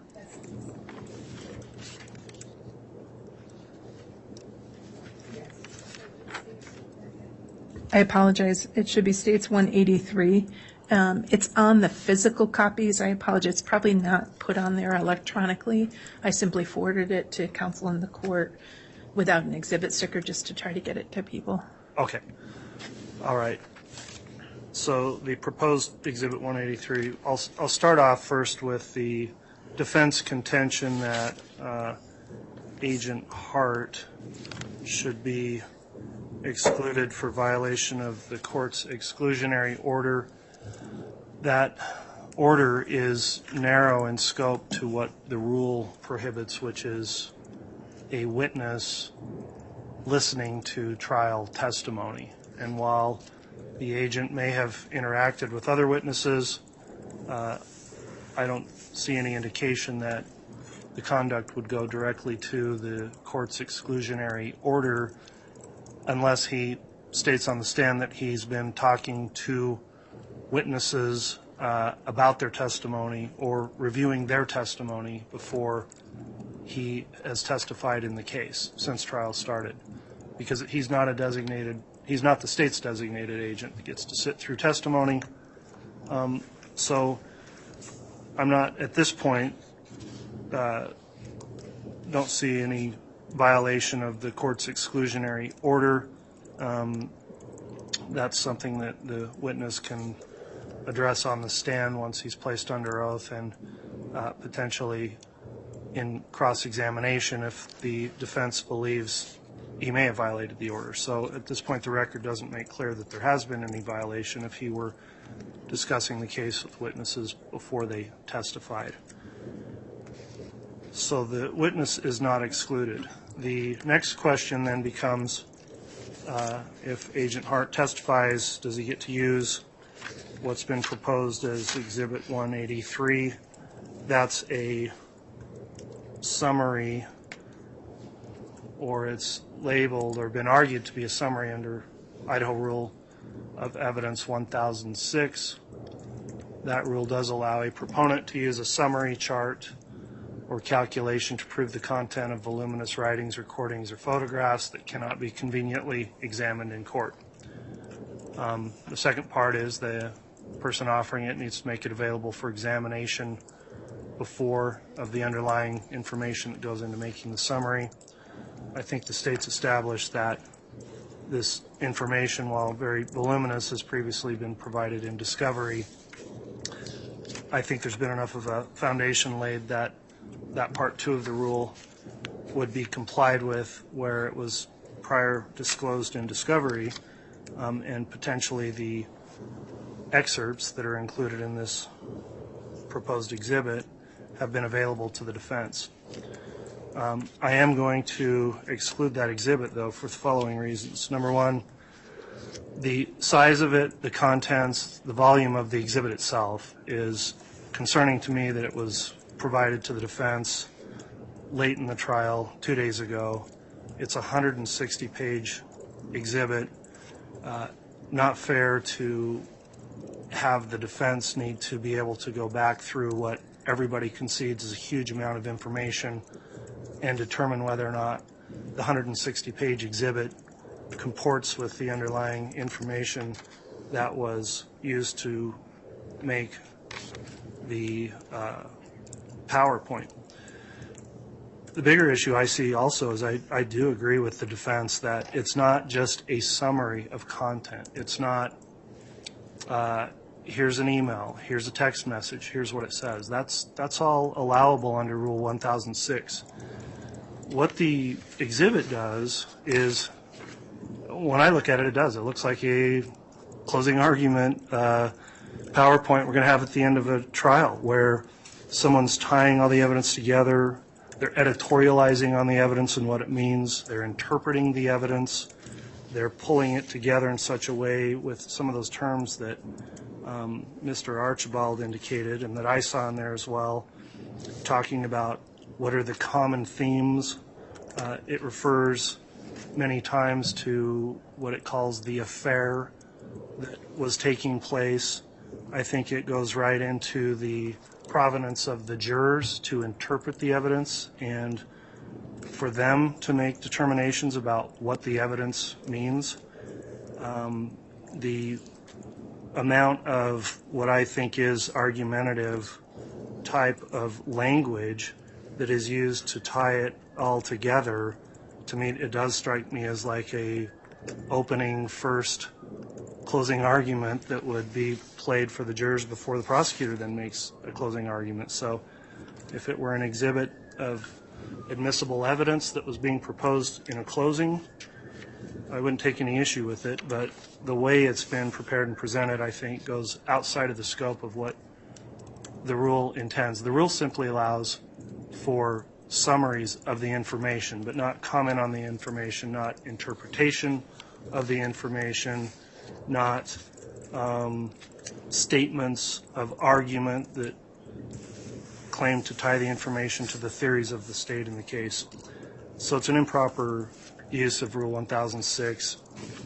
So the exhibit as it is would not be admissible. With that in mind, I would indicate to the state, if the state submitted a follow-up exhibit, and I understand already with the timeliness issue, I still may or may not allow it, but if all of that argumentative language was removed and it was simply references for convenience of certain communications you think he should testify about, that is something that the court would consider admitting. So the proposed 183 will not be admitted, and I'll sustain the objection on those grounds.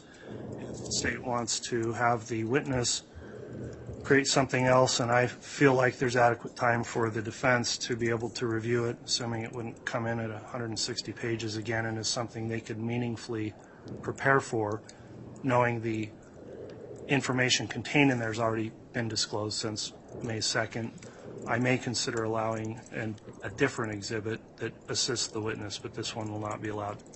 So that'll be the ruling on that. Thank you. In anticipation of that, may I ask a couple questions we will be trying to do that, and I really want to try to avoid successive sort of suppressions, if I may. So the objections are to the common themes discussion that's in there and to the headers. And is there an objection, just so I'm clear, to the timeline that he puts in there, which is critical to his, when he discusses why a particular text is referenced? So I'm sorry. I don't think timelines are objectionable as long as they're not, labeled about what they mean relating to some theory of the case. Also, these are, there was a lot of information in that PowerPoint that was argumentative. So I think the state can sort that out with my comments on what I think is proper or not. I will further entertain any objection based on the timeliness, again, depending on what comes back. If it's a cut-down version that looks manageable, and I think the defense has had an adequate opportunity to review since they have received the underlying information and discovery previously, it may be admissible, but at this point, that's about as clear as I can make it for the state. Understand. And so should the state request to not call him tomorrow, but instead to call him on Monday? Understanding we follow the court's rule, is that something the court would entertain? Well, your order of witnesses is up to you, but I'm not intending to just take a day off to let you have your witness prepare an exhibit tomorrow. We're going to be starting trial again in the morning, so if you've got other witnesses that can fill time tomorrow, it's up to you to choose the order of witnesses. Okay. All right. Mr. Archibald, do you have any questions or comments on the court's ruling? No, thank you. Okay. Thanks, counsel. That'll conclude the issue for this afternoon. We are going to